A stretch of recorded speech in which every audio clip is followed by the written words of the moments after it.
Жалпыңыздарга кутман таң. Өлкөдө 10 ноябрь илим күнү катары белгиленет. Мына ошол себептен ботаникалык бакта кандай өзгөрүүлөр болду жана ошондой эле кандай жетишкендиктерди өзүнө камтыгандыгы тууралуу сөз кылабыз. Саламатсызбы? Саламатсызбы. Айтсаңыз, ушул акыркы жылдары ботаникалык бакта кандай өзгөрүүлөр болду жана ошондой эле кандай жетишкендиктерге жете алдыңыздар? Алманын коллекциясы 87-жылда башталган коллекция сакталып келатат да. Алар баягы карыды, өзүнүн баягы мөмөсүн берип, өзүнүн возрастына келди да, карыды. Аларды жаңы кварталга көчүрүү башталган болчу. Ошол 2020-жылы 1 гектардан ашык, 2 гектарга жакын жерге алманын жаңы коллекциясын отургуздук. Анын үчүн биз 2019-жылы алманын көчөттөрүн өстүрүп баштаганбыз. Өскөн көчөттөрдү ушул март, апрель карантин катуу күчөп аткан мезгилде бактын ичинде биз ошол бактарды отургузуу иштерибизди уланта бердик. Көчөттөр жакшы отургузуп өсүп атат азыркы күндө. Анан эми экинчи тапшырмабыз ошол жаңы сортторду иштеп чыгаруу. 2019-жылы бизде Сливанын Берекет деген жаңы сорту чыккан.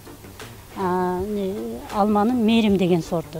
Бул 2019-жылга чейин изилденип чыгарылды. 2020-жылы рейстер кетепке кирди да.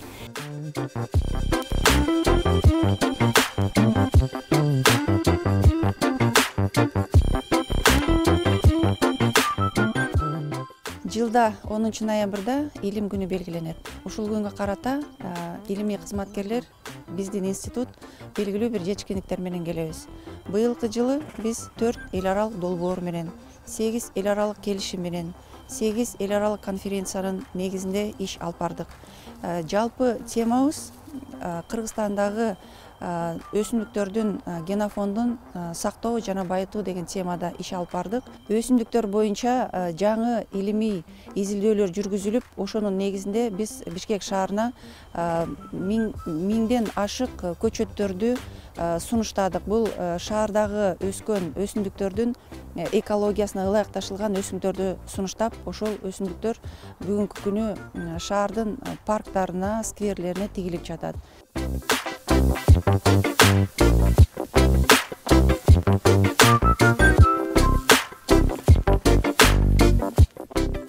Мына ушундай өлкөбүздөгү мөмө жемиштерге жана ошондой эле өсүмдүктөргө болгон кам көрүү, аларга болгон кызыгуу күч экендиги бизди албетте сүйүндүрөт. Ал эми биз сиздер менен коштошобуз. Күнүңүздөр көңүлдүү улансын.